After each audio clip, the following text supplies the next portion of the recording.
Vicky express में आपका स्वागत है। आज की कहानी है अकबर बीरबल की कहानी, स्वर्ग की यात्रा।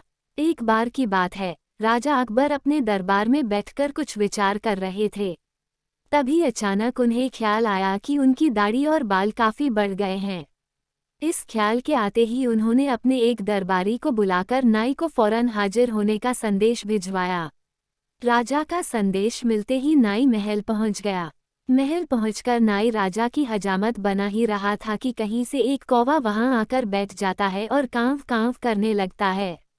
राजा अकबर नाई से पूछते हैं, ये कौवा कांव कांव क्यों कर रहा है?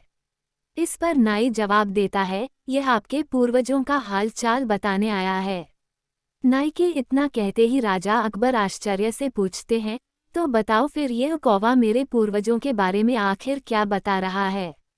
राजा के इस सवाल पर नाई कहता है, ये कौवा कह रहा है कि आपके पूर्वज स्वर्ग में मुसीबत में हैं और काफी परेशान हैं।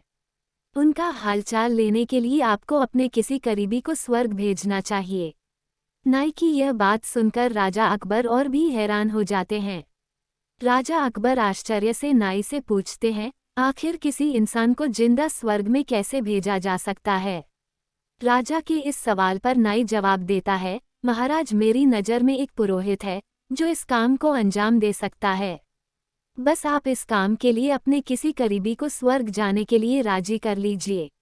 नाई के इस आश्वासन पर राजा अकबर तैयार हो जाते हैं और दरबार में अपने सभी करीबी दरबारियों को बुलाते हैं। राजा के आदेश पर सभी करीबी दरबारी राजा अकबर के सामने हाजिर हो जाते हैं। सभी दरबारी राजा से अचानक बुलाने की वजह पूछते हैं। इस पर राजा उन्हें नाई के साथ हुई सारी बात सुनाते हैं। राजा की बात सुनकर सभी दरबारी एक मत में बीरबल का नाम आगे रखते हैं। दरबारी कहते हैं कि स्वर्ग जाकर पूर्वजों का हाल चाल लेने के लिए बीरबल से उचित व्यक्ति और कोई नहीं हो सकता, क्योंकि बीरबल हम सब में सबसे ज्यादा बुद्धिमान और चतुर है। इसलिए स्वर्ग में आपके पूर्वजों का हाल चाल लेकर वह उनकी परेशानी का हल आसानी से निकाल सकता है। राजा अकबर दरबारियों की इस सलाह को मानते हुए बीरबल को स्वर्ग भेजने की तैयारी कर लेते हैं। इस बात का पता चलते ही बीरबल शहंशाह अकबर से पुरोहित को बुलाकर स्वर्ग भेजने की विधि के बारे में पूछते हैं। बीरबल की इस बात पर राजमहल में पुरोहित को बुलवाया जाता है। पुरोहित के आते ही उनसे स्वर्ग जाने की विधि के बारे में पूछा जाता है। पुरोहित बताते हैं, आपको यहीं पास में मौजूद एक घास के ढेर में भेजा जाएगा। बाद में उस ढेर में आग लगा दी जाएगी। फिर कुछ मंत्रों की शक्ति से आपको स्वर्ग भेज दिया जाएगा। स्वर्ग जाने की पूरी प्रक्रिया जानने के बाद बीरबल राजा अकबर से करीब 11 दिन का समय मांगते हैं और पुरोहित को 11 दिन बाद बुलाने की बात रखते हैं। वह कहते हैं, मैं स्वर्ग जा रहा हूँ और कितने दिन मुझे लौटने में लगेंगे इस बारे में निश्चित तौर पर कुछ भी कहना मुश्किल है।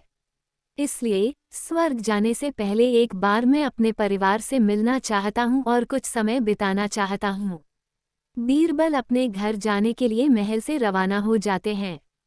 देखते देखते 11 दिन बीत जाते हैं। 12वें दिन बीरबल स्वर्ग जाने के लिए राजा अकबर के सामने हाजिर होते हैं। पुरोहित को बुलाया जाता है और बीरबल को स्वर्ग भेजने की तैयारी की जाने लगती है। पुरोहित बीरबल को स्वर्ग भेजने के लिए महल से कुछ दूर घास का एक ढेर लगवाते हैं।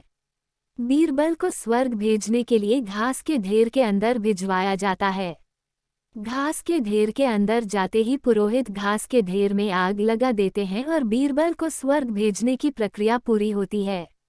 धीरे धीरे 2 महीने बीत जाते हैं और राजा अकबर को बीरबल की चिंता होने लगती है।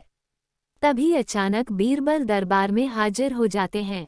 राजा अकबर बीरबल को देखकर प्रसन्न होते हैं और अपने पूर्वजों का हाल चाल पूछते हैं।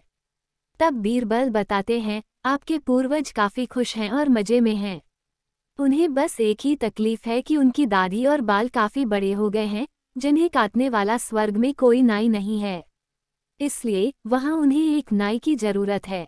बीरबल कहते हैं, ऐसे में हमें आपके पूर्वजों के लिए एक अच्छे नाई को स्वर्ग भेजने की तैयारी करनी चाहिए। बीरबल की इस बात पर राजा नाई को स्वर्ग जाने का आदेश देते हैं। राजा का आदेश सुनकर नाई घबरा जाता है और राजा के पैरों में गिरकर माफी मांगने लगता है। नाई राजा से कहता है कि यह सब कुछ उसने वजीर अब्दुल्ला के कहने पर किया था। ये सब उन्हीं की साजिश थी ताकि वह बीरबल को अपने रास्ते से हटा सकें। अब राजा अकबर के सामने सारी सच्चाई आ चुकी थी। ये सब जानने के बाद राजा अकबर ने वजीर अब्दुल्ला और उनके साथियों को दंड देने का आदेश दिया।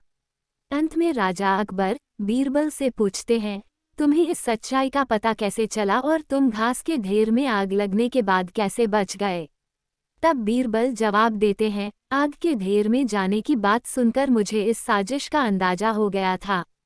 इसी वजह से मैंने 11 दिन का समय मांगा था।